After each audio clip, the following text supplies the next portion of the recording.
¿Me oís bien, verdad? Veis que aquí en Madrid, como esto es terrible, no sé, Gil Jaurena le veo muy sin mascarilla porque está solo, pero nosotros nos podemos contagiar, en fin. Voy a vocear un poquito para que me escuchéis bien. Ante todo, buenos días a todos y os doy la gracia en nombre de la Unidad de Cardiopatías Congénitas por vuestra invitación para compartir estas jornadas, también a vuestra presidenta y al comité organizador. A todos vosotros, muchas gracias. Hemos escogido un tema que creo que puede ser de vuestro interés porque cada vez va a ser más importante en aquellos con cardiopatías congénitas, que es la edad adulta, para que tengáis en cuenta algunas serie de cosas. Un momento que os pongo en diapositivas ahora.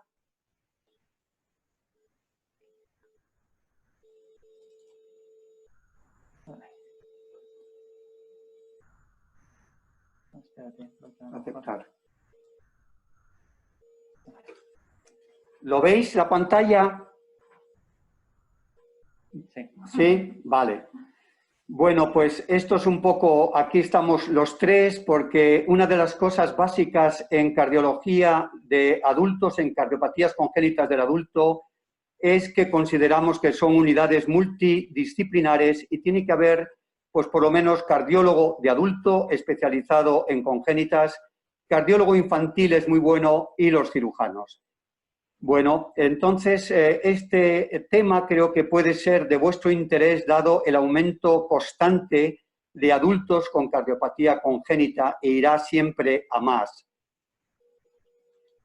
Y bien, para exponéroslo con un poquito más de claridad, lo hemos subdividido en 5 pequeños temitas.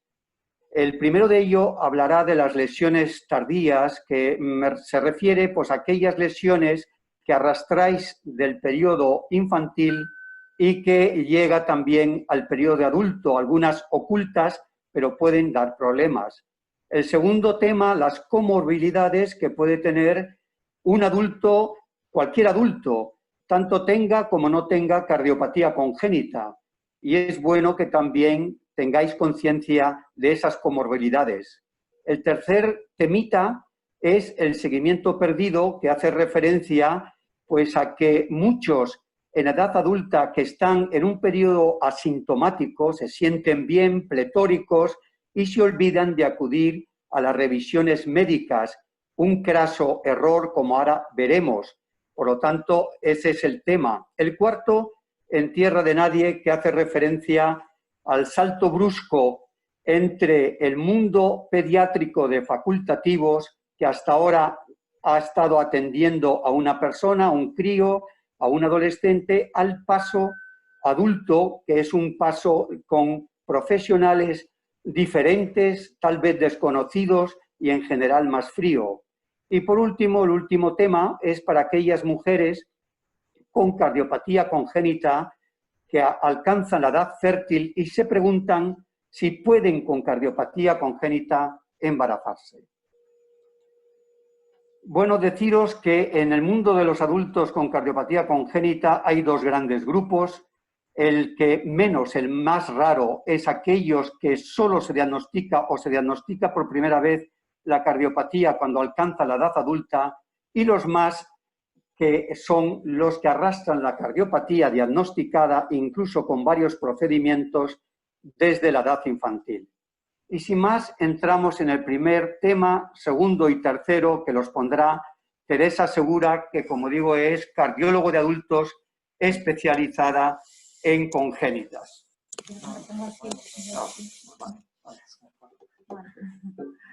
Pues hola a todos, buenos días. Yo, como me ha presentado el doctor Fernando Villagrasa, soy Teresa Segura.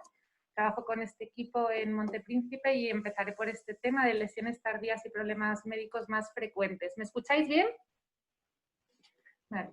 Pues en cuanto a las lesiones tardías, hemos dividido en estos subgrupos los residuos, que son aquellas alteraciones que habitualmente los cirujanos o los hemodinamistas dejan de manera deliberada durante una reparación quirúrgica, lo dejan sin corregir como mecanismo probablemente de ayuda para que el posoperatorio y el resultado de la cirugía o del intervencionismo sea mejor. Suelen ser normalmente unas pequeñas comunicaciones, tienen una comunicación interventricular o interauricular, con este propósito. Y bueno, pues esto efectivamente hay que seguirlo para ver si necesita una actuación específica en el seguimiento. Luego tenemos las secuelas, que son aquellas que se producen consecuencia necesaria de la reparación, como la insuficiencia pulmonar severa o libre, que queda en la mayoría o en muchos de los casos después de la corrección quirúrgica de la tetralogía de Fallot. Y luego, pues complicaciones de la cirugía, que sí son complicaciones que no se desean de la intervención, como un bloqueo posoperatorio o la disfunción miocárdica por una circulación extracorpórea larga o una endocarditis infecciosa a consecuencia de la infección de las válvulas protésicas o nativas también en ocasiones. Luego están quería pasar a este campo de problemas que aparecen en adultos con cardiopatías congénitas. Son varios grupos de problemas médicos cardiológicos. Las arritmias, que en muchos casos son arritmias menores, con muchos pacientes lo cuentan como sensación de vuelco al corazón, que suelen ser los extrasístoles que no tienen mayor importancia, mayor trascendencia, pero bueno, hay otras que las palpitaciones sostenidas y los mareos muchas veces necesitan un seguimiento específico por nosotros y un estudio más en profundidad, bien con Holter o con algún estudio más específico para ver la etiología y lo que está debajo de esos síntomas, si es alguna arritmia más importante, algún trastorno del ritmo que tengamos que tratar. Luego el gran campo y cada vez más importante de la insuficiencia cardíaca, que es pues probablemente una de las patologías, una de las áreas que más importancia tiene en la cardiología de adultos en general, y en el campo de las cardiopatías congénitas está ganando cada vez más importancia. Pues no solo no solo ocurre en pacientes con insuficiencia cardíaca, bueno, con un ventrículo izquierdo sistémico, luego están los pacientes con un ventrículo derecho sistémico, que esto tiene pues más interés y más dificultad. Y es un campo que en cardiología de adultos siempre nos apasiona, y cada vez el arsenal terapéutico parece mentira, pero eso no para de crecer y cada vez hay más herramientas para tratarla. Luego las alteraciones mecánicas en cuanto a lesiones valvulares, que también eso hay que ver cuándo es el momento de intervenirlas. Y luego algunos problemas más concretos y específicos de las cardiopatías congénitas, como es la hipertensión pulmonar, que eso es un tema que a mí me parece apasionante, y ese es un problema que hay que vigilar muy de cerca y tratarlo cuando aparece.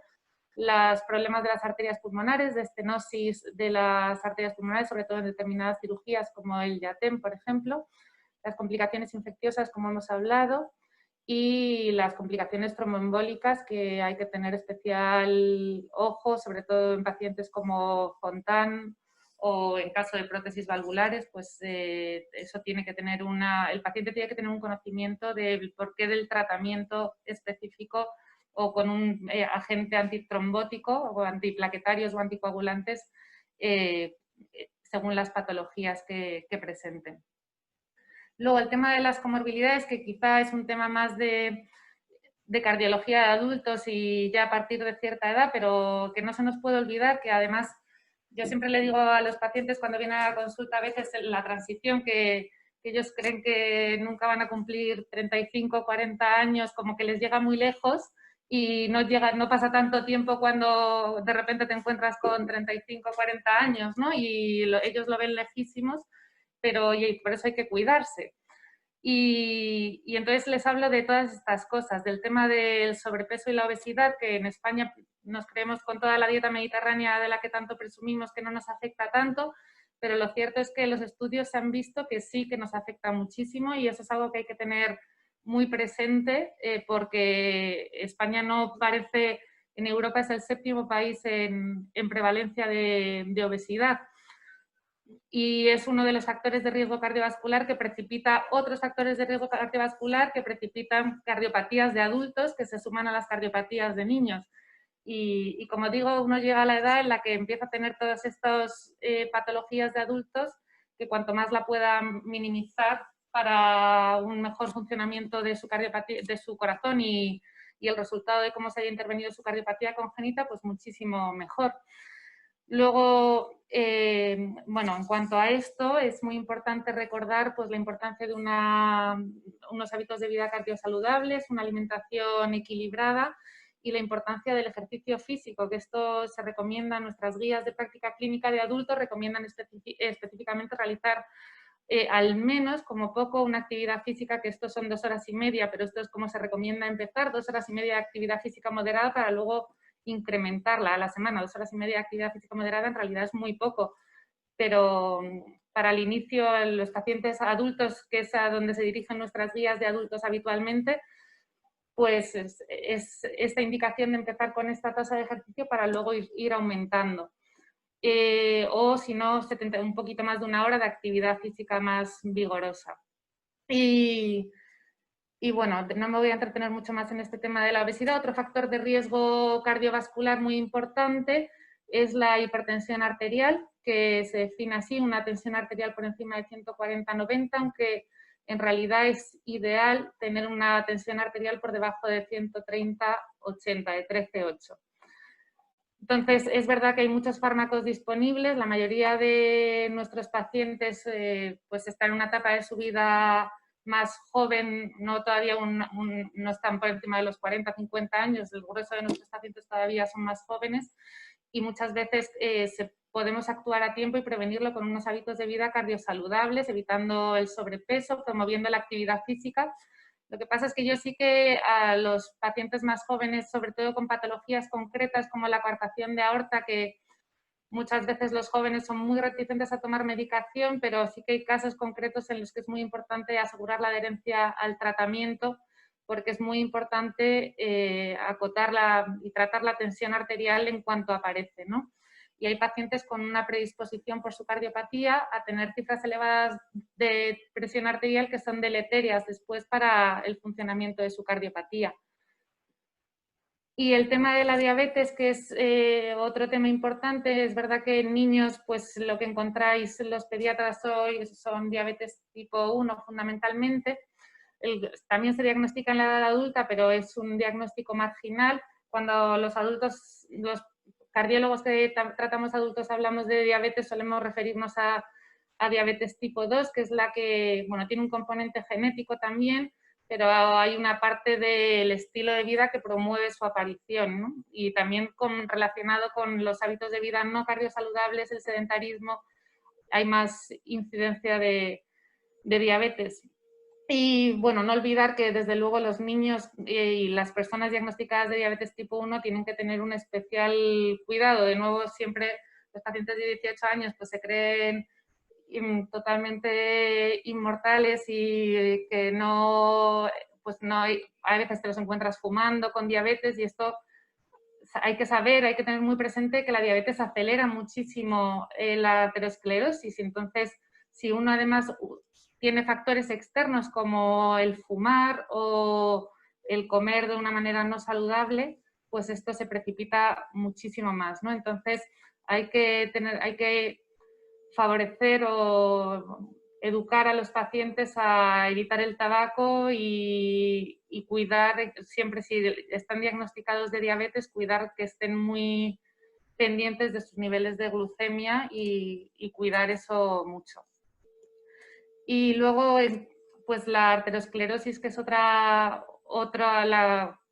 gran área, aparte de la cardiopatía, la insuficiencia cardíaca, otro gran área del campo de las cardiopatías del adulto, o sea, de lo que es la cardiología de adultos, la cardiopatía isquémica es otro de los grandes campos y todos los factores de riesgo que he comentado llevan al desarrollo de esta arteriosclerosis y esta cardiopatía isquémica, que es todo el tema de la angina, que es verdad que aparece más frecuente a partir de los 50 años, pero que es algo que los cardiólogos de adultos siempre tenemos que tener en cuenta. Y lo fundamental es tratar los factores de riesgo y, de nuevo, unos hábitos de vida cardiosaludables. En cuanto al seguimiento perdido, porque los pacientes, como hemos dicho, necesitan ajustar el seguimiento según la patología subyacente, ¿no? Hay algunas patologías que o bien no requieren seguimiento, requieren un seguimiento muy ocasional, como las comunicaciones interauriculares o el ductus, una vez han sido tratados, según la edad en la que hayan sido tratados, el seguimiento tiene que ser ocasional o a veces incluso se puede plantear en el alta de la consulta, sobre todo cuando han sido tratados muy precozmente en la vida del paciente. Pero bueno, la cierto es que la mayoría sí requieren un seguimiento de por vida, aunque sea espaciado, ¿no? Las comunicaciones interventriculares, los canales o las comunicaciones tipo, la CIA tipo Stim Primum, no las CIAs de las que hablábamos en el punto 1, los drenajes venosos pulmonares alómaros, el FALOT, bueno, todas estas patologías muy frecuentes en el campo de las cardiopatías congénitas necesitan un seguimiento de por vida, aunque sea espaciado. Y es verdad que muchas veces los pacientes que han estado muy seguidos en el periodo pediátrico, pues se encuentran muy bien, goza de un largo periodo asintomático y el paciente mismamente es el que elude las revisiones porque se encuentra muy bien. Por eso es importante hacer estas campañas de concienciación de que estos pacientes, aunque estén bien y aunque solo necesiten a veces, en el mejor de los casos, ver al paciente al médico para comprobar que todo sigue bien, sí que es importante hacerlo y que sea el médico quien le explique la importancia de las revisiones, incluso espaciadas, que las tenga, ¿no? Y así es, una comunicación interventricular que en el periodo infantil se cierra y que ha quedado perfectamente bien, que el paciente no desarrolla hipertensión pulmonar, el corazón funciona estupendamente bien, pero bueno, en el seguimiento es verdad que hay que hacer el seguimiento para comprobar que no existe ninguna distancia del parche, que haya que seguirla o que no haya ninguna interferencia con ninguna de las válvulas que están alrededor de la comunicación cerrada. Entonces, en función de si hay alguna lesión residual o no, pues se ajusta el seguimiento, pero es importante conocer cuál es la anatomía que ha quedado después de la intervención. La tetralogía de Fallot es de los escenarios paradigmáticos de esto. En el periodo infantil se opera, queda fenomenal, pero muchas veces, como en la mayoría de los casos, consecuencia de cómo exige el Fallot que se repare, se queda una insuficiencia pulmonar que es libre y que supone un aumento del volumen para el ventrículo derecho, que es quien recibe toda esa insuficiencia que vuelve al ventrículo derecho, y hay que estar vigilante a ver cuándo hay que poner una válvula para evitar que el ventrículo derecho se dilate más allá de un determinado punto. O, por ejemplo, en la coartación de aorta que se repara, y según la técnica con la que se repare, pues hay que tener en cuenta cómo de cerca hay que vigilarlo, porque las complicaciones que pueden asociar, si se puede recoartar la aorta y hay que intervenir pues muchas veces de manera percutánea para tratar esa recoartación que puede producir hipertensión en el paciente. Muchas veces también se pueden producir aneurismas, se necesitan técnicas de imagen periódicas para ver que todo está y se mantiene con el resultado que esperábamos. O, por ejemplo, la transposición de grandes vasos, hoy tratada en la mayoría de los casos con Yaten, en la figura de arriba. Muchas veces nos encontramos con pacientes que se han tratado con un Mustad y hay que verlo en el seguimiento para ver que no exista ningún problema con el origen de las coronarias, que no exista ningún problema tampoco con la bifurcación de las arterias pulmonares por cómo la cirugía exige que estén dispuestas. Y en el caso en el que se haya realizado un Mustad, pues hay que ver que no exista ninguna obstrucción a nivel de los canales, de venas o de cavas, que el ventrículo derecho que está en posición sistémica esté funcionando adecuadamente y no haya que ponerle medicación porque desarrolle precozmente insuficiencia cardíaca. Todas estas cosas es muy importante saber que incluso gozando de este periodo asintomático en el que el paciente se encuentra muy bien, pues tenemos que vigilarlo para extender ese periodo el mayor tiempo posible y tratarlo cuando sea necesario. Y luego, al margen ya del seguimiento de las cardiopatías congénitas, concretamente sí que es verdad que esto además se actualiza prácticamente año a año, y concretamente este año que han salido las guías del deporte, pues sí que se recomienda, sobre todo, siempre hay mucha discusión en cuanto a cuánto estudio cardiológico realizar a los pacientes a los individuos sanos que realizan ejercicio de alto nivel. Y lo que sí que hay más acuerdo, sobre todo en edades más precoces hay más discusión, pero a partir de los 35 años sí que se recomienda una evaluación cardiológica en pacientes mayores de 35 años que realizan ejercicio de alto nivel. Y la idea es diagnosticar aquellas cardiopatías que están más ocultas, que por otra parte pueden aparecer a cualquier edad. Quizá os suenen muchas de ellas, son la miocardiopatía hipertrófica, que es bueno, un engrosamiento patológico del músculo cardíaco por alteraciones genéticas, pero también otras como arritmias producidas por las canalopatías, las displasia ritmogénica del ventrículo derecho, las anomalías congénitas de las arterias coronarias. Eso lo había aplicado así. Bueno.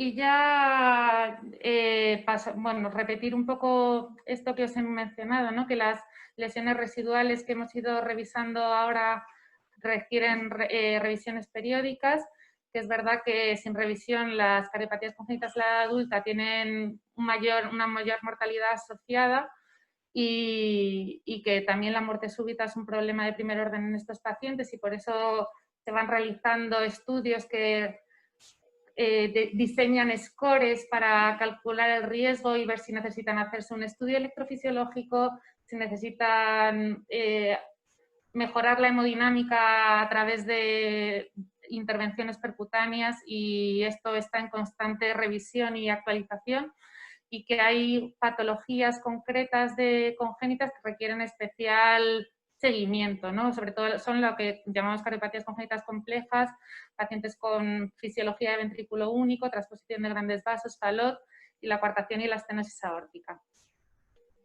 Y incidir en esto, que aunque no haya clínica e incluso un Fontan que se encuentra muy bien, necesita revisiones periódicas, actualizar la situación del hígado, cómo está de congestivo el hígado si es que lo está, y aparte de toda la batería de pruebas necesaria en los seguimientos periódicos de los pacientes, bueno, con Fontan digo porque estaba en este tema, pero que incluso pacientes con cardiopatías graves o complejas más bien, pueden tener ninguna clínica, pero necesitan estas revisiones y las revisiones suelen ser entre 1 o 4 años, los pacientes incluso que están perfectamente bien. Y que aunque esté todo perfecto, hay veces que es necesario hacer un estudio hemodinámico y alguna vez incluso intervenciones quirúrgicas. Bueno, este subtema lo va a exponer Álvaro González, cirujano. Hola, buenos días a todos. Muchas gracias por la invitación a la asociación y al doctor Fernando Villagrá, que nos ha dado la oportunidad de hablar a mí concretamente sobre este tema.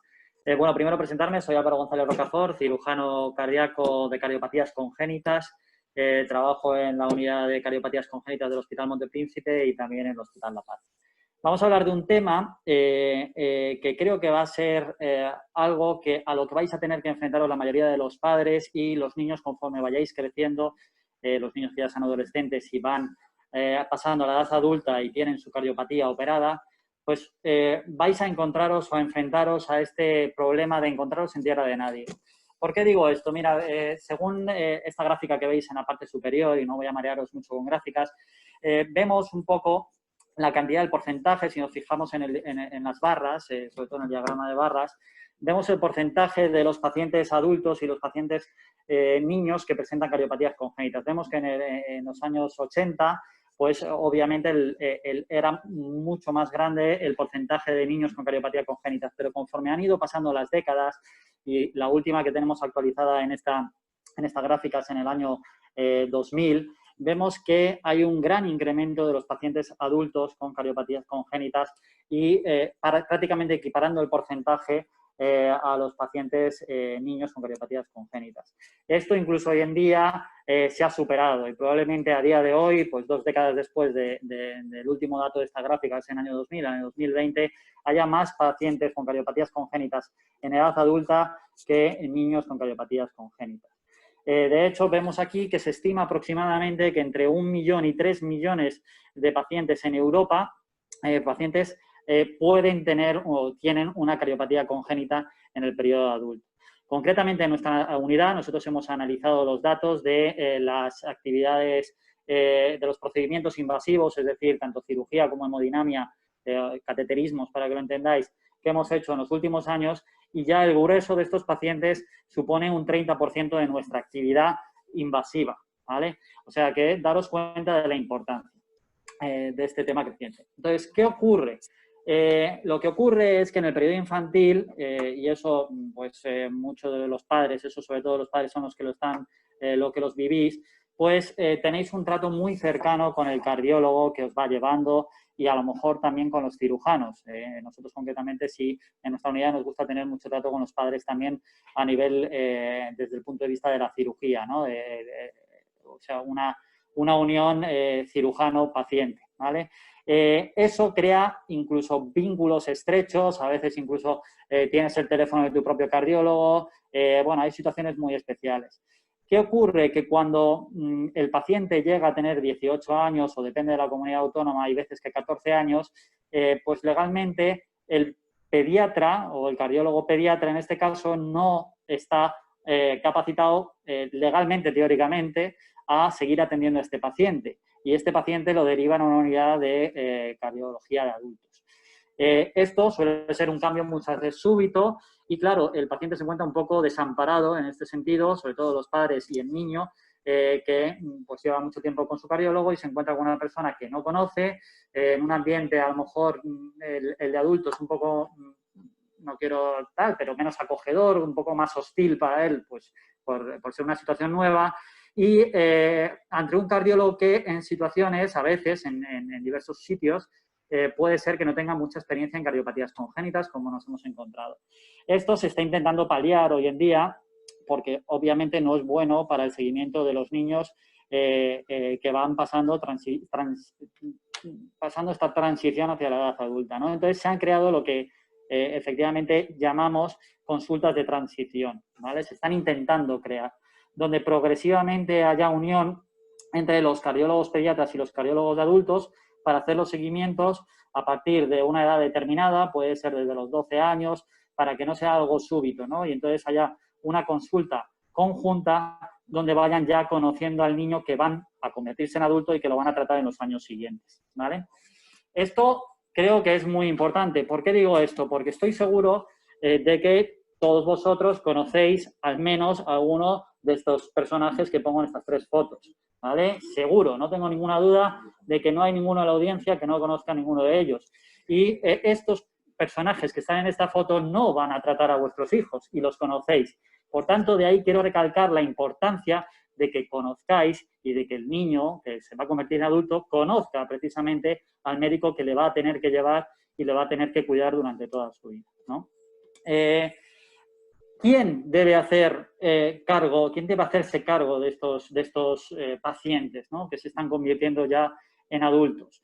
Bueno, pues, a ver, como hemos comentado, lo ideal, los más indicados son los cardiólogos que les han llevado toda la vida y sus cirujanos de cardiopatías congénitas que conocen cómo ha ido evolucionando este paciente, conoce cómo el número de cirugías que ha necesitado, les conoce personalmente, pero hay una contra. Y la contra es, pues, todo lo que ha comentado un poco previamente la doctora Segura, que es que cuando uno ya se convierte en adulto empieza a tener una serie de comorbilidades añadidas que no están presentes en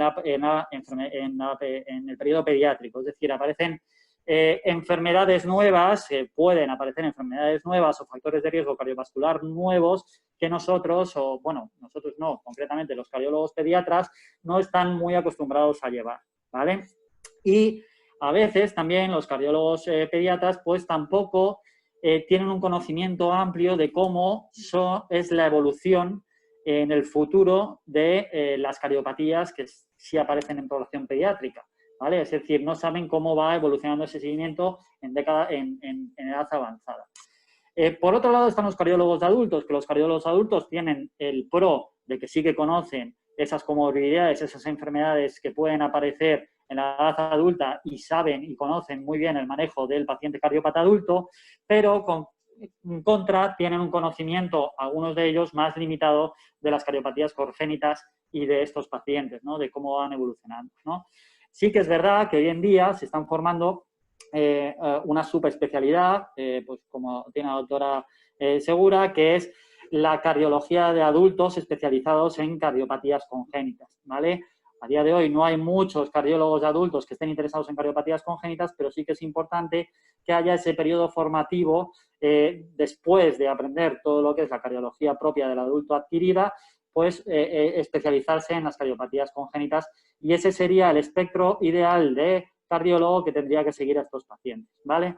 Nosotros en nuestra unidad tenemos una peculiaridad, y es que, bueno, en general, los cirujanos, no solo en nuestra unidad, en general los cirujanos cardíacos que nos dedicamos a cardiopatías congénitas, sí que tenemos el espectro más ampliado de cómo va evolucionando esa cardiopatía desde la infancia hacia el adulto. ¿Por qué? Porque nosotros sí que operamos niños, adolescentes y adultos que tienen cardiopatía congénita. Es decir, nosotros sí que abarcamos todo ese periodo de tiempo. Y eso creo que es lo que hemos aprovechado nosotros en nuestra unidad para crear una unidad de cardiopatías congénitas del adulto que tiene ese componente diferencial con respecto a las que se están trabajando hoy en día o se están poniendo en marcha hoy en día en los hospitales públicos. Y es la presencia del cardiólogo, del cirujano cardíaco, como bisagra entre el cardiólogo infantil y el cardiólogo adulto. Un poco, ¿para qué? Porque ese conocimiento que tiene del paciente, el cirujano cardíaco, pues va haciendo que se vaya transfiriendo la información, y en una consulta conjunta donde está el cardiólogo pediatra, el cirujano cardíaco y el cardiólogo de cardiopatías congénitas del adulto, pues hace que haya una visión más integral de ese paciente, ¿no? Entonces, eso es lo mejor, lo que sería ideal, y lo que nosotros consideramos desde nuestro punto de vista que es lo mejor para estos pacientes, ¿no? O sea, esa unidad multidisciplinar. Además, es muy importante que estas unidades pues, estén soportadas por otro tipo de especialistas, como pueden ser intensivistas, anestesistas, que sepan también del manejo de cardiopatías congénitas del adulto, porque el posoperatorio inmediato del paciente adulto no es igual que el del paciente niño. También psicólogos que sepan ir trabajando a lo largo del tiempo pues, con este tipo de pacientes, y sepan trabajar con los padres, con los niños, con los adolescentes y con los adultos. Y, bueno, pues también unidades donde puedan realizarse pruebas de esfuerzo. Prometía nuevas pruebas que a lo mejor en niños más pequeños no es posible hacerlas, y tienen una orientación especial en el paciente adulto congénito, porque no se hace una ergometría para ver si hay cardiopatía isquémica, sino para ver la capacidad funcional, una serie de detalles diferentes que nosotros queremos ver en nuestros pacientes, ¿no? Además de eso, también, como vendrá después a hablar el doctor Villagrá, pues también nosotros estamos teniendo contacto con unidades de obstetricia, ¿no? Y hemos creado, ya lo dirá él, pues otra subunidad pues para la gestación en estos pacientes adultos que son de género femenino, son mujeres que llegan a la edad fértil y se quieren quedar embarazadas, y eso hablará con más profundidad ahora del doctor Villagrá. Entonces, bueno, nada, era un poco recalcar que es importante que estas consultas de transición pues se vayan desarrollando, y se están desarrollando poco a poco en los hospitales, y enfatizar un poco pues, la peculiaridad que tiene nuestra unidad de que hay 3 profesionales que están siguiendo a estos adultos pues, para una mejor transición y seguimiento del mismo. Y yo creo que hasta aquí llega mi ponencia, o la parte de mi ponencia, y os dejo con el doctor Villagrá pues, para que os cuente esto que sí. Bueno, os estamos dando esto a presión, yo lo siento, pero bueno, es para que quepa estos aspectos, y sobre todo, tal vez más que el detalle de lo que estamos diciendo, es que al menos sepáis que esto existe, por dónde va el camino, y que lo tengáis en mente. Yo creo que es el objetivo de nuestra exposición. Bueno, este es el último punto, y es para aquellas mujeres que, llegando a la edad fértil, se plantean si pueden embarazarse. Bueno, en estos años que corren, yo, estando a tono con la actualidad, quiero ser el más feminista del mundo ahora. Y es verdad porque, bueno, hace muchos años, yo ya soy muy mayor, tal vez de aquí, de los que estáis reunidos, el más mayor, pues se decía en los años 70, años 60, que las mujeres con cardiopatías congénitas, oye, no tengáis relaciones sexuales, y si las tenéis, no os embaracéis. Y si os embarazáis, no tengáis niño. Bueno, eran tiempos muy católicos, rezábamos el rosario y es comprensible. Bueno, ahora no, esto ha cambiado por múltiples, no solamente por el aspecto social y cultural, pero en el aspecto médico nada más lejos de la realidad. Es importante que la cardiopatía congénita en la edad adulta, si bien es algo a tener en cuenta, a vigilar, a cuidar, no puede ser un obstáculo infranqueable de acuerdo con los tiempos actuales. Vemos cómo hay gente con más limitaciones, o bien físicas, falta de miembros, ausencia de visión, cómo hacen deporte de alta competición. Yo creo que no debe de haber un obstáculo insalvable si éste se puede salvar. Esto es un poco la cultura de nuestros tiempos. Por lo tanto, tenéis que saber que no es un impedimento la cardiopatía para embarazarse, para aquellas mujeres que quieran embarazarse. La mayoría pueden llevar a término su embarazo y sus niños son en general normales y sin cardiopatía. Esto es algo general que tenéis que tener en cuenta en positivo. Hoy día, de hecho, las cardiopatías congénitas son las más frecuentes en mujeres embarazadas con algún tipo de cardiopatía. Me refiero que si cogemos a todas las embarazadas que tienen cardiopatía, el número más frecuente es cardiopatía congénita. ¿Por qué? Porque se manifiesta más en jóvenes en tiempos de fertilidad. Ya cuando son cardiopatías adquiridas suelen ser ya más en edad, 50, 60, en las que no se contempla el embarazo. Incluso tengo que decir que para aquellas es bueno que sepan que quieran ser como sea madres, es posible la reproducción asistida, aunque requiere cuidados especiales. El embarazo, por tanto, es posible, pero no nos vamos a engañar. Hoy día, médicamente, se consideran en principio embarazo de riesgo. De riesgo significa que al menos puede tener algún riesgo y que requiere alguna medida especial. Lo primero, ante una mujer con cardiopatía congénita que quiere embarazarse o que acaba de embarazarse, los médicos debemos de informar a esa mujer sobre ciertas cosas importantes que tiene que tener en cuenta. Situación clínica y sistemática de los cuidados y controles médicos. Tenemos que decirla que lo ideal médicamente es que tiene que venir tal semana de embarazo para que la vea el obstetra, tal otra para que la vea el cardiólogo y seguir una sistemática totalmente reglada. Es algo sacrificado, no sé qué decir, pero vamos, sí tiene que implicar varias visitas, varios actos a lo largo del embarazo. También tenemos que explicar a la madre cuáles son los riesgos del embarazo para ella. También los riesgos para el feto y futuro niño. Si puede transmitir la cardiopatía al hijo e incluso en algunos pocos casos de cardiopatías severas, si se debe contraindicar el embarazo o incluso interrumpirlo.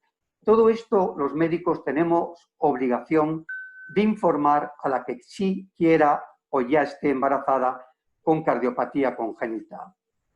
Y para ello nos servimos de la clasificación WHO. WHO son las siglas en inglés de la OMS, Organización Mundial de Salud, que define el riesgo materno en 4 tipos o 4 grupos.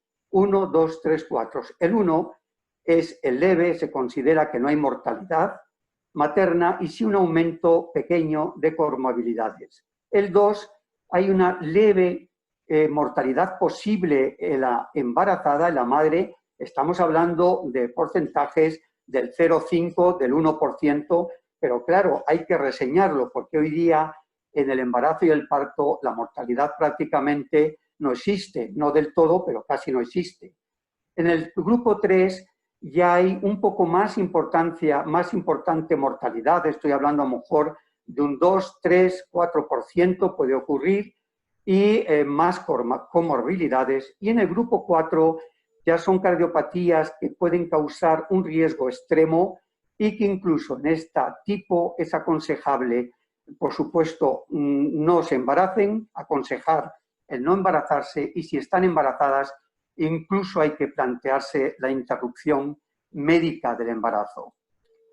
Pues bien, deciros que en el grupo 1 están estas patologías que son en general las leves, incluso podemos decir las más habituales, la CIA, la CIV, ductus, estenosis leve. En el grupo 2 están ya una CIA, una CIV no operadas.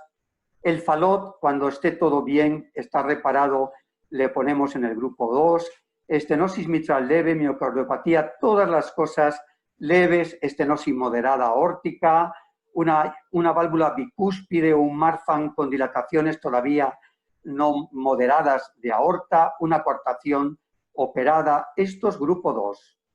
Grupo 3 ya son patologías más importantes, una estenosis mitral moderada, una prótesis mecánica valvular, una miocardiopatía hipertrófica moderada, una estenosis severa, asintomática, ya Marfan y aorta con dilataciones aórticas más importantes, o un falot con una dilatación aórtica, una operación de Fontan sin complicaciones, y finalmente el grupo 4, que es en realidad un grupo ya bastante severo, donde es aconsejable, esto sí, no embarazarse, y si se embaraza, a lo mejor plantearse la interrupción del embarazo. Aquí está un Fontan complicado, por ejemplo, con un síndrome pierde proteínas o una disfunción ventricular de ese ventrículo único, marfanes, bicúspides, falot con una aorta ya demasiado dilatada, una coartación no intervenida o recoartación.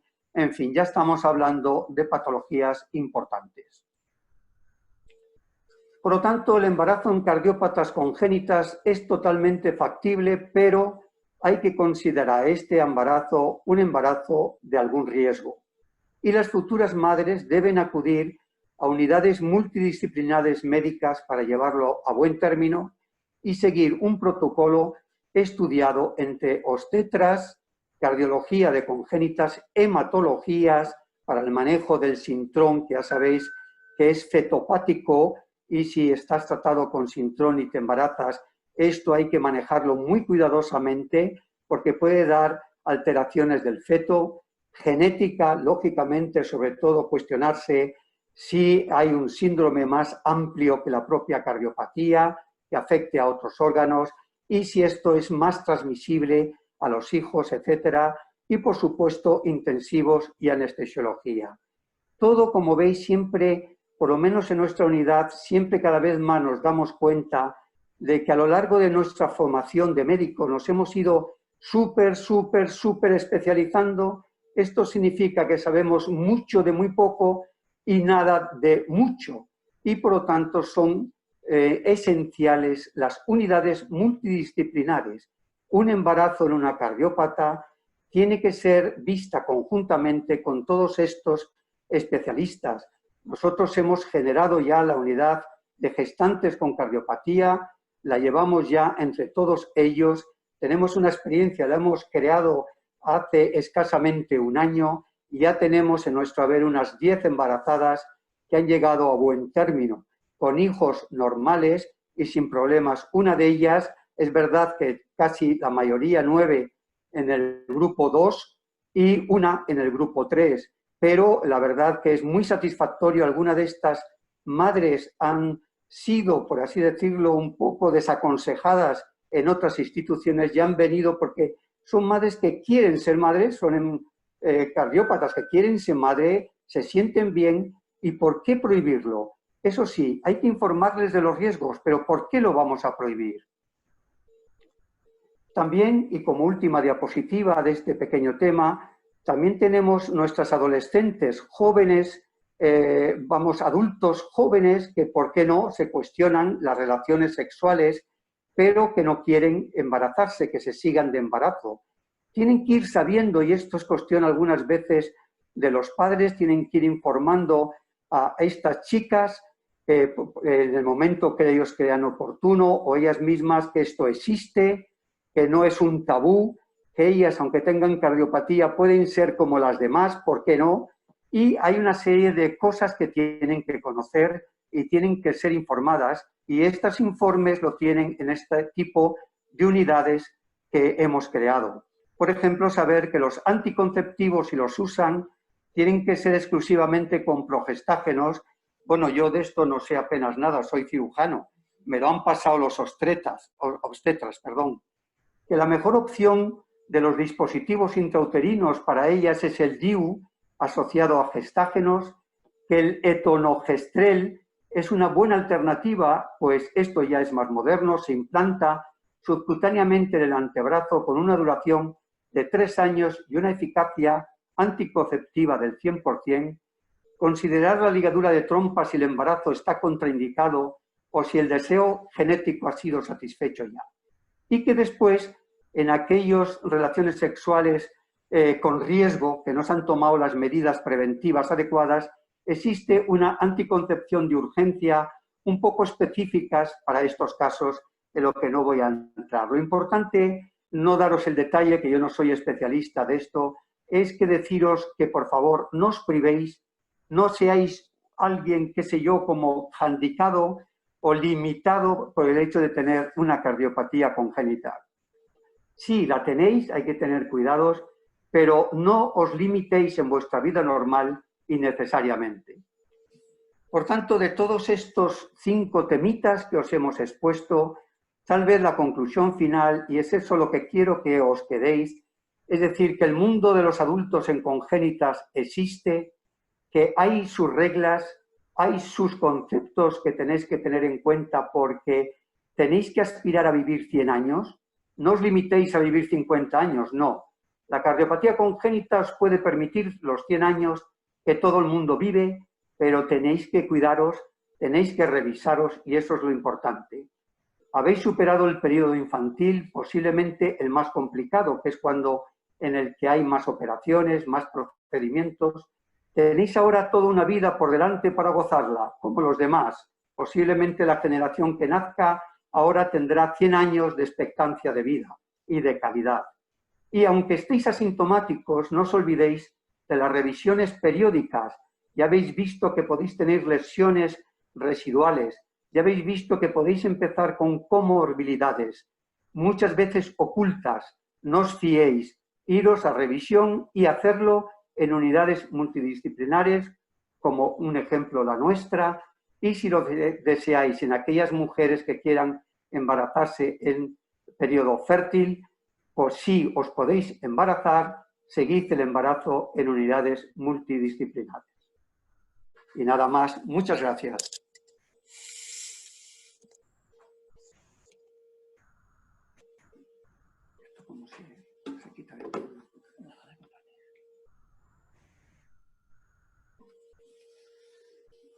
Muchísimas gracias a los tres. Ha sido muy interesante. Se escucha bien, ¿verdad? Sí, ¿no? Bueno, voy a dar paso a Patricia para que puedas poner las preguntas que se han ido escribiendo en el chat. Si alguien no las ha escrito, puede hacerlo ahora mientras que se van respondiendo, ¿vale? Doy paso a Patricia.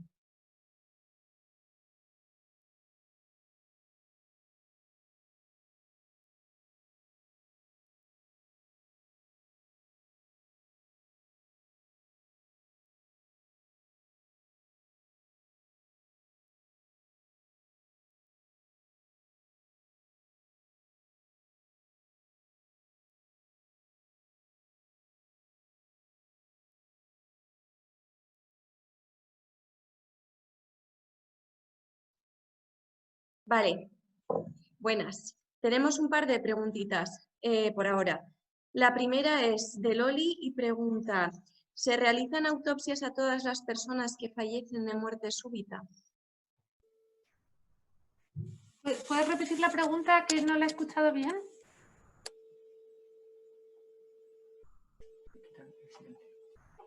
Sí, lo he quitado. ¿Puedes repetir la pregunta, por favor?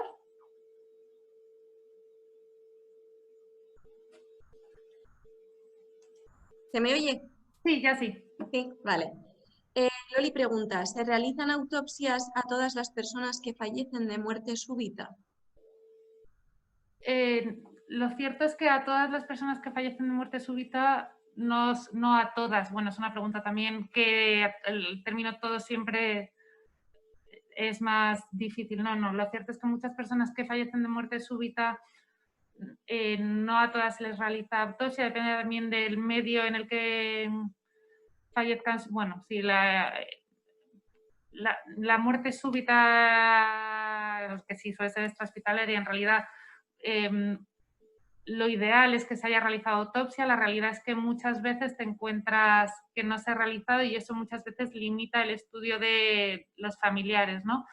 Porque cuando existe una muerte súbita, que muchas veces es lo que llamamos autopsia molecular, que se haya realizado estudio de tejido, o no se ha realizado autopsia en ningún caso, o no existe muestra de tejido disponible como para realizar esa autopsia molecular, y eso a veces limita, como digo, el estudio de los familiares. Entonces la respuesta a eso es, no siempre es ideal, porque, como digo, la muerte súbita ya lo conocéis, pero tiene la implicación del resto de la familia y muchas veces supone mucho estrés para el resto de familiares, y más si no se tiene un diagnóstico. Hay diagnósticos que sí que son heredables o que sí que tienen una gradación familiar, y hay otros que en absoluto lo tienen y que es un caso puntual que la familia estaría exenta de ningún riesgo y preocupación, y por eso lo ideal es tenerlo. No siempre se tiene y eso tiene muchas implicaciones, pero eso es lo que te puedo contar. Sí. Tal vez añadir un poco que por ley una muerte súbita se sigue muy habitualmente de autopsia, pero por orden judicial, si nadie sabe por qué ha muerto. Desde luego en todos no, pero en algunos famosos que hemos conocido, deportistas, etcétera, se ha hecho, y es donde se han descubierto lo que hay en el fondo, que son cardiopatías congénitas ocultas que no conocía, como coronarias, que van entre la aorta y la arteria pulmonar y tienen un infarto súbito, o bien una miocardiopatía hipertrófica o canelopatías. Ahora bien, el dato concreto, la pregunta concreta, yo no sé cuántos se hacen autopsia. Sí, vamos, es eso. Lo cierto es que si judicialmente es necesario, hay veces que te encuentras que no está, y la verdad es que eso, pues como digo, es frustrante desde el punto de vista luego médico de aconsejar a familiares. Y luego el tema de las muestras de tejido para la autopsia molecular, porque cuando no hay un defecto morfológico claro que tú veas en la autopsia, pues está siempre la pregunta de las canalopatías y en los estudios genéticos de alteraciones que no son tan visibles macroscópicamente. Entonces hay veces que esa segunda parte de la autopsia falta.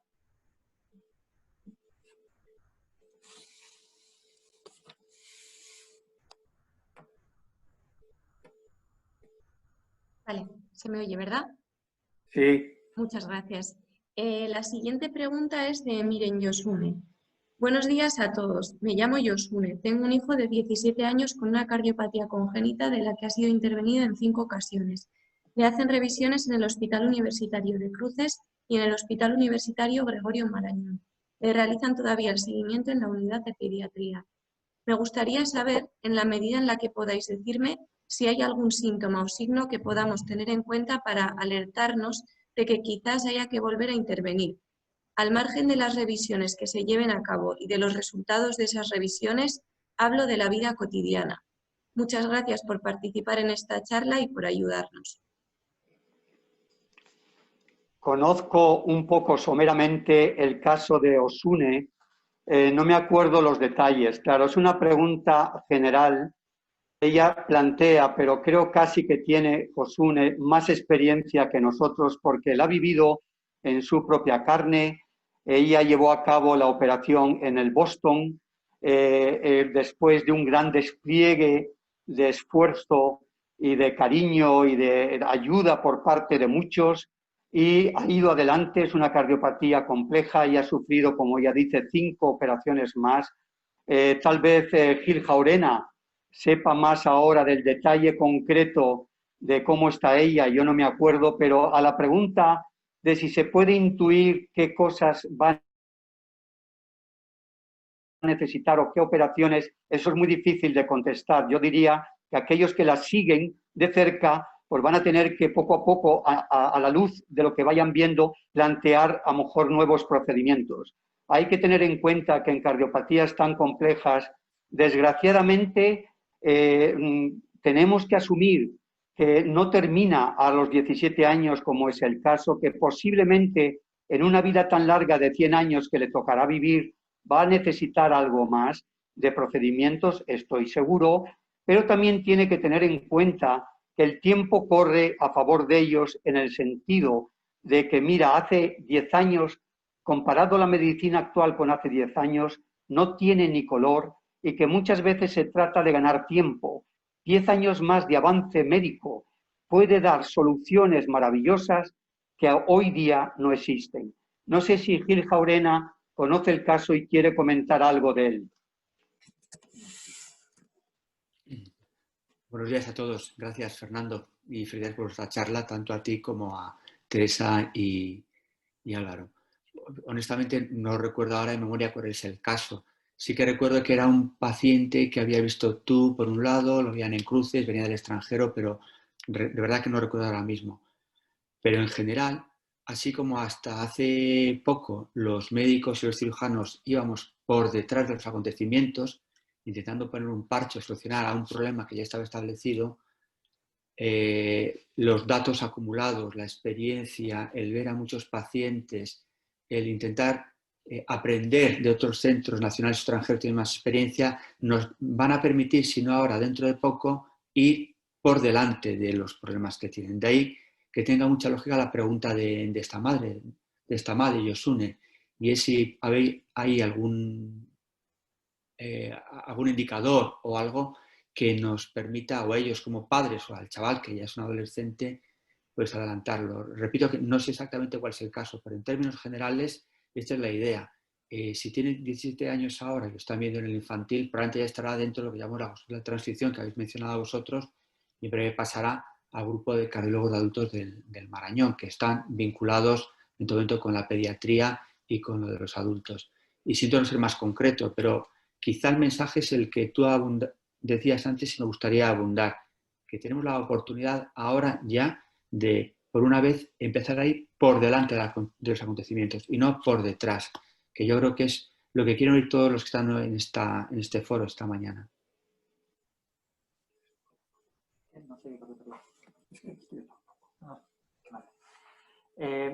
Yo es que, bueno, ahondando un poco lo que dice Juan Miguel, o sea, es muy difícil darte alguna recomendación si no sabemos exactamente de qué cardiopatía se trata, porque la evolución de las diferentes cardiopatías pues es muy variable, depende si es un ventrículo único, de si es una situación biventricular, del tipo de cardiopatía. No te podemos dar así signos de alarma, pero bueno, estoy seguro que o una de dos, o nos dices someramente un poco de qué ha estado operado o cuál es la cardiopatía principal de tu hijo, o estoy seguro que seguido por 2 unidades además en Cruces y en el Gregorio de Marañón, allí van a estar siempre anticipándose a lo que le pueda pasar, es decir, le van a pedir las pruebas que sean necesarias y probablemente si hay algo que no esté funcionando bien, lo detecten antes de que aparezcan síntomas, que es lo que suele pasar, ¿no? Cuando hay un seguimiento. Obviamente, cuando no hay seguimiento, sí que aparecen los pacientes con unos síntomas que ya, pues a veces te dicen que es imposible incluso hacer una corrección quirúrgica, pero la idea y el objetivo de estas consultas de transición y de este seguimiento a los pacientes adultos precisamente es eso, es anticiparse, ir por delante y antes de que aparezcan los síntomas poder poner una solución a esa evolución de la cardiopatía, ¿no? Eso es un poco lo que puedo comentar, ¿vale?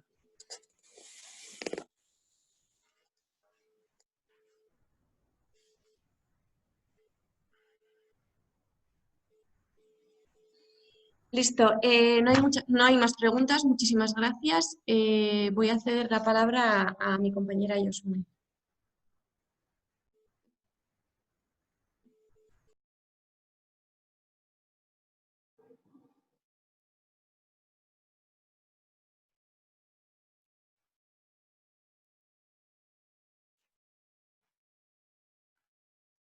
Bueno, muchísimas gracias. Voy a dar paso a la siguiente ponencia, que es la de Yanire Garay, la neuropsicóloga de Biotech. Va a hablar sobre el desarrollo cognitivo y las cardiopatías congénitas. Así que, Yanire, te doy paso. Voy a compartir pantalla. Un segundo, porque ha escrito Yosune, mira, lo voy a leer yo. Ha escrito, gracias Fernando, pero Gil Jaurena no nos conocemos personalmente. Quizá en un futuro podamos conocernos. Mi pregunta va más en la línea que está comentando ahora Gil Jaurena. En la vida diaria, ¿qué signos y síntomas físicos puedo observar? Y perdonad, pero hay otra pregunta de Íñigo Ejido. Igual os la formulo, no sé por qué me ha llegado a mí, así que igual la leo. ¿Me oís? Sí. Sí, por Vale. favor. Buenos días, mi hijo tiene ventrículo hipoplásico izquierdo e hígado muy congestivo. Quería preguntar sobre la evolución de estos pacientes. Muchas gracias. Gil, contestas tú, chato. Ya te has puesto, venga. Gracias, Fernando. Bueno, pues devuelvo agradecimiento a Yosune la pregunta anterior y repito que como no conozco ahora mismo los datos y que al parecer no los conocemos todavía en persona, pues no puedo responder más que con generalidades. Y respecto a esta última cuestión, la del ventrículo hipoplásico con hígado congestivo, entiendo que ya está en la fase de Fontan, que es un Fontan evolucionado con alteración hepática. No sé si es así, si pueden corregirme. Y si es este caso, el que está empezando a verse ahora con más frecuencia, quizá en algunos niños y ya en adultos con alguna cirugía tipo Fontan más antigua, ya están entrando en juego, además de todos los profesionales que han citado previamente el doctor Villagrán, los hepatólogos, porque algunos pacientes con un ventrículo hipoplásico en estadio Fontan desarrollan una congestión hepática y esos cambios en la forma, en la morfología del hígado se parecen, entre comillas, un poco a una cirrosis, aunque una causa lógicamente distinta. Y algunos de estos pacientes mejoran de esa afectación hepática con un trasplante de corazón y otros incluso pueden necesitar un trasplante combinado de corazón e hígado. Quizá me estoy adelantando y pareciendo un poco tremendista, porque no sé realmente si es este el caso que preguntan estos padres. Pero volvemos Perdona, a... disculpa. Igual esta aclaración dice que sí, que está operado de Fontana hace 10 años, ahora tiene 15. Claro, exactamente. O sea, ya empieza a haber evidencia y trabajos en muchos centros y también en España de trasplantes en Fontan, tanto en niños como en adultos. Al fin y al cabo, para el cirujano cambia un poco el tamaño del paciente, pero lo que encontramos una vez reabrimos el tórax es básicamente lo mismo. Y estamos viendo que unos grados que no son muy severos de afectación del hígado mejoran y revierten incluso por completo después del trasplante de corazón. Y aunque no hay apenas todavía experiencia en España y algún caso anecdótico, sí que podemos ver en otros países, tanto europeos como americanos, que en casos muy extremos o bien no se puede hacer ya nada, cosa que no nos gusta decir a los médicos, lógicamente, o se empieza a plantear un trasplante combinado de corazón e hígado, del mismo donante al mismo receptor. Y que es importante también saber, Juan Miguel, solo comentar que el seguimiento de los pacientes con fisiología de Fontan es muy importante desde el principio estar pendientes del hígado, saber cómo está el hígado cuando aún no hay apenas afectación hepática y cómo va evolucionando. Es casi, bueno, frecuentísimo que algo de afectación hepática exista y que cierto grado de progresión se vea también. Entonces, no hay que alarmarse desde los primeros estadios porque por la propia fisiología del Fontan, cierto grado de congestión hepática va a haber y eso no tiene que generar alarma, solo hay que saber que hay que hacer el seguimiento. Y sí que es verdad que puede progresar hasta tal punto que sea el hígado el que indique el trasplante hepático, y por eso es importante las pruebas analíticas, como hacer un punto basal de cómo está el hígado, según las instituciones lo hacen a una edad u otra, y después en la evolución determinar el número de pruebas para pues, las más fáciles como analíticas o de ecografía abdominal, hacerlas con más frecuencia y otras más invasivas como un estudio hemodinámico de las presiones en el territorio hepático portal o estudios mediante resonancia magnética del hígado, pues se espacian más en el tiempo y se hacen en función de los resultados que vas teniendo. Pero tanto, siempre hay que mandar la información un poco equilibrada, tanto que es importante no perder de vista el hígado por muy bien que funcione el Fontan y saber cómo está, y eso tenemos que tenerlo en mente, como no alarmarse porque a los padres les digan existe cierto grado de congestión hepática porque es esperable, como saber que bueno, el escenario, la posibilidad de que el hígado se complique, pues existe, ¿no? Por eso estamos tan pendientes de él. Pregunta también, Íñigo, si no hay un tratamiento preventivo. ¿Puedo apoyar aquí? Muy acertado el comentario de Teresa y no pretendo ser alarmista, ni mucho menos. Es cierto que al tener un corazón univentricular va a haber una congestión venosa, sobre todo en la parte inferior del cuerpo y fundamentalmente en el hígado, pero que probablemente es llevadera de alguna forma coloquial, y simplemente es cuestión de ver tendencias. Si años después de un Fontan con una calidad de vida buena comienza a haber indicios por las analíticas o cualquier otra exploración de que el hígado empieza a afectarse un poco más, es cuando tenemos la opción de ser un poco proactivos. O cuando aparece la enteropatía verde proteínas, que es otro síntoma distinto. Y quizá mi mensaje no ha sido muy claro, y de verdad que no quiero ser alarmista. Son muchos más los Fontan que necesitan solo un trasplante de corazón, y hoy por ahí son anecdóticos aquellos Fontan que necesitan un trasplante de corazón e hígado. Quizá podría decirlo así para no parecer muy tremendista, ni mucho menos. Perdón por la interrupción, Yanire.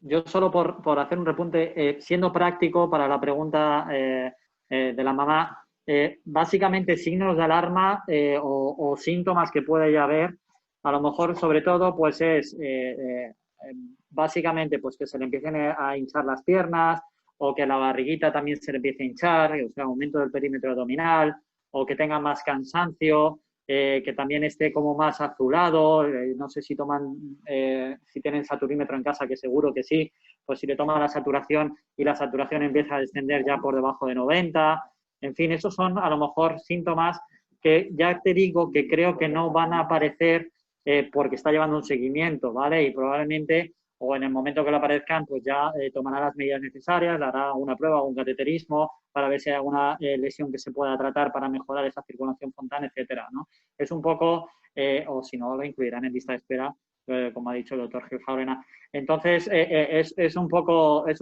eso, siendo práctico la respuesta para los síntomas o signos de alarma que puede objetivar los padres o el propio niño en este caso, que ya es un adolescente adulto. Y perdona, Yanire, no sé si habíamos entendido tu pregunta, porque Sí, Íñigo había añadido otra vez, había dicho, a ver si no había un tratamiento preventivo. A lo que él planteaba. ¿Íñigo quién es? El mismo caso. El mismo caso. Vale. Hombre, es un poco en la línea de lo que ha dicho Álvaro. Si en el estudio anual, por ejemplo, del paciente con Fontan se ve que hay algún dato de que la hemodinámica no es excelente, pues si una hemodinámica no excelente puede alterar la función del hígado, precisamente por esa fisiología propia del Fontan de congestión venosa sistémica, y justamente el hígado que es el primer órgano que te encuentras allí.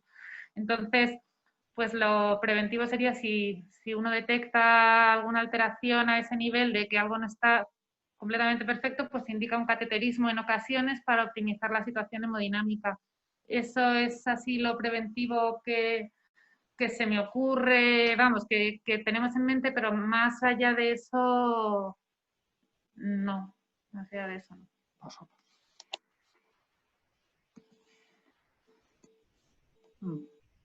Un poco si aparece, pero no es preventivo. O sea, si apareciera, bueno, con el seguimiento analítico también se puede ver cómo está el nivel de las proteínas para ver si hay un indicio de que empieza a aparecer enteropatía pierde proteínas.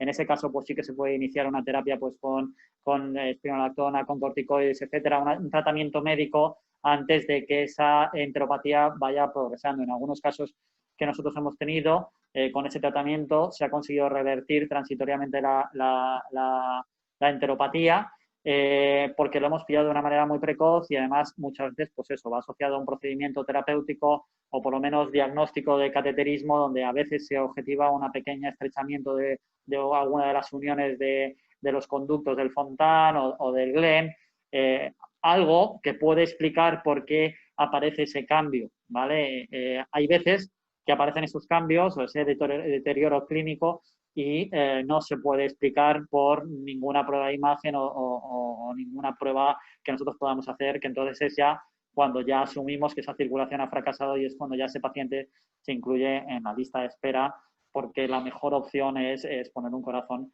biventricular, ¿no? Con una circulación biventricular.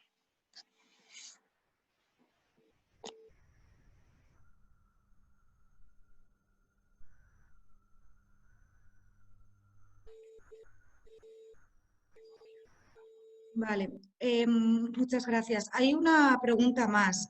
Matilde pregunta, bueno, comenta que muchas gracias por estas jornadas tan interesantes. Mi hija hace 18 años fue operada de Fontán fenestrado y hace 2 años la ha empezado a tratar el hepatólogo.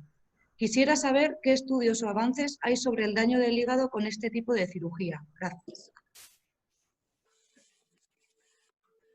Pues es un campo en el que está habiendo mucha investigación ahora y que nos estamos encontrando y nos llevamos encontrando unos años. Es que es la consecuencia natural de la fisiología de Fontán, como hemos venido diciendo, es que las presiones en el territorio venoso aumenta la congestión hepática y se produce a medio o largo plazo disfunción hepática que puede ser importante.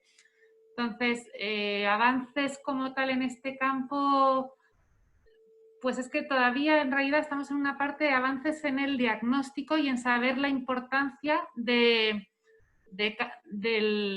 cada hallazgo, ¿no? Lo que traduce cada hallazgo en una prueba de imagen, en una prueba analítica.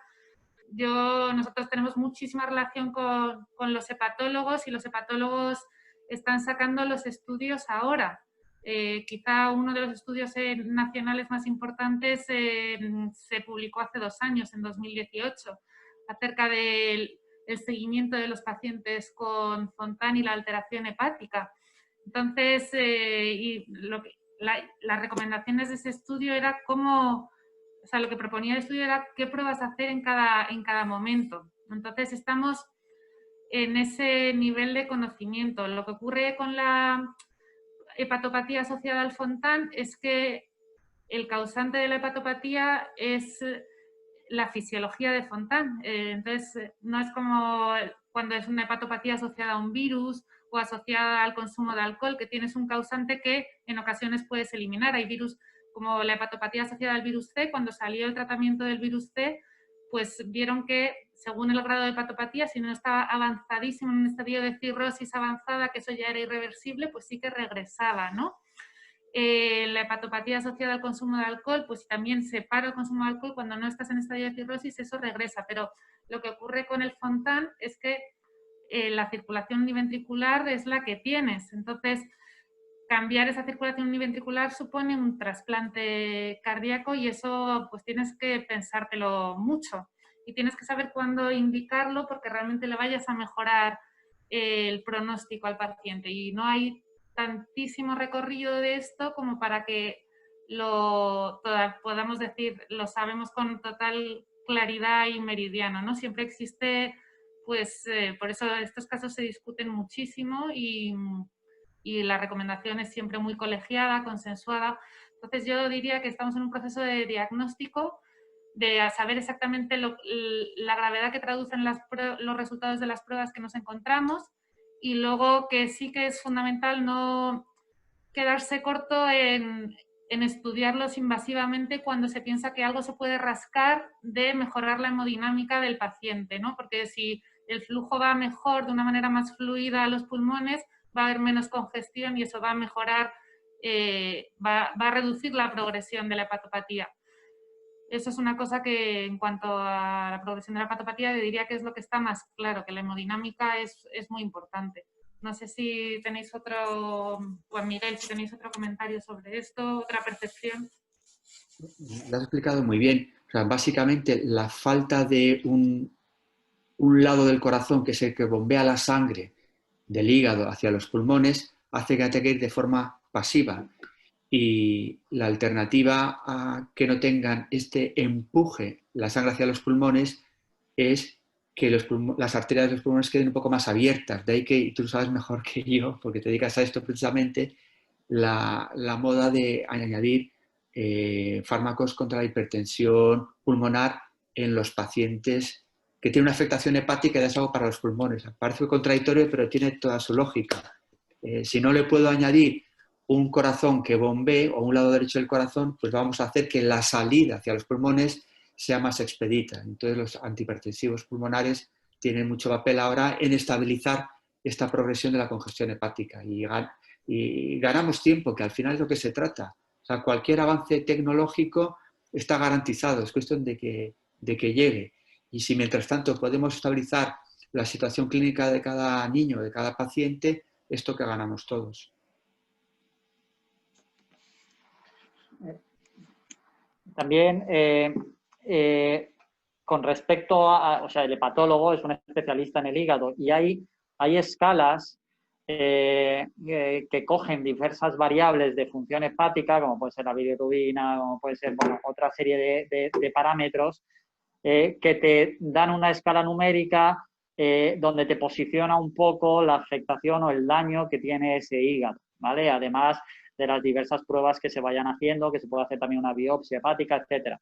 ¿Por qué digo esto? Porque esto es importante y eso, bueno, el hepatólogo lo sabe muy bien y estará en conjunción con el cardiólogo conforme vaya esa escala, llega un momento en que si aumenta mucho el valor de esa escala, lo que quiere decir es que el hígado está muy dañado y entonces, claro, cuanto más dañado esté el hígado, más riesgo tiene el trasplante. Y en casos extremos, como ha dicho Juan Miguel antes, pues puede ser necesario incluso tener que cambiar también el hígado, aunque es extremadamente raro llegar a esa situación. Esos son probablemente pacientes que están perdidos en el seguimiento y que aparecen pues en un estado prácticamente catastrófico. No es el caso de ahora en un paciente que está en seguimiento por este tipo de unidades, ¿no? Entonces, eso es otra arma que tenemos o que tienen estas unidades de transición para ir haciendo seguimiento cardiohepático, podríamos decir, de estos pacientes, ¿no?